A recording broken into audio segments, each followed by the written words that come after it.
Boil মাংসকণ যিদিনা ঘৰত ৰান্ধো অকণমান যতনাৰে ৰান্ধিবলৈ চেষ্টা কৰোঁ। মই নিজেও খাই বহুত বেছি ভাল পাওঁ। বিভিন্ন ধৰণৰ ঠাণ্ডা দিনৰ শাক পাচলি লগতে অকণমান বাঁহৰ গাজ আৰু পোৰা বিলাহী দি যে বনোৱা যায়, কিমান সোৱাদ ভৰা হয় নহয়নে? আটাইবোৰ যা যোগাৰ কৰি ল'লোঁ। এনেকুৱা ধৰণে কৰি ল'লে বনাবলৈ সহজ, সেইকাৰণে মই আগেই যোগাৰ কৰি লওঁ। 1 লিটাৰ পানী গৰম কৰিছোঁ আধা কেজি মাংসৰ কাৰণে। নিমখ এচামুচ দিলোঁ।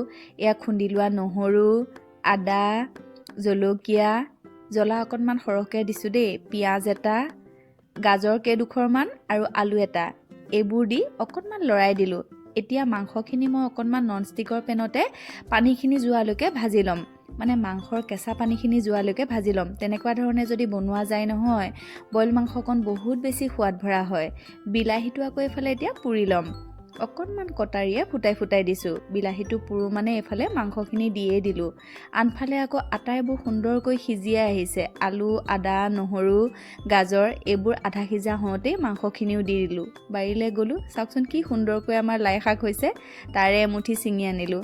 বাৰীৰ পাচলিয়ে এতিয়া বইল তৰকাৰীবোৰ খাবলৈ বহুত বেছি ভাল লগা হয় নহয়।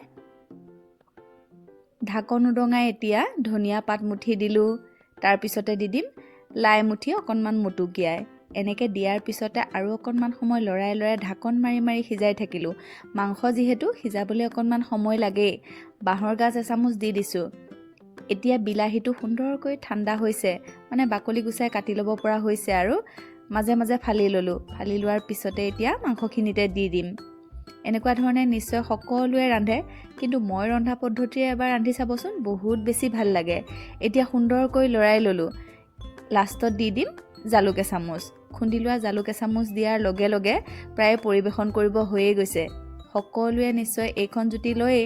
ঠাণ্ডা দিনত আপোনালোকে ল'লেনে নাই ক'বচোন। মই 2-3 দিন ৰান্ধিলোঁ, আজি আপোনালোককো পৰিৱেশন কৰি দেখালোঁ। দুপৰীয়া যি থাকে আপোনালোকক পৰিৱেশন কৰি দেখাওঁৱে। খাবলৈ বহুত বেছি সোৱাদ ভৰা হৈছিলে। আপোনালোকেও যদি বহুত দিন খোৱা নাই, তেতিয়াহ'লে এইখন তৰকাৰী জুতি ল'ব দেই।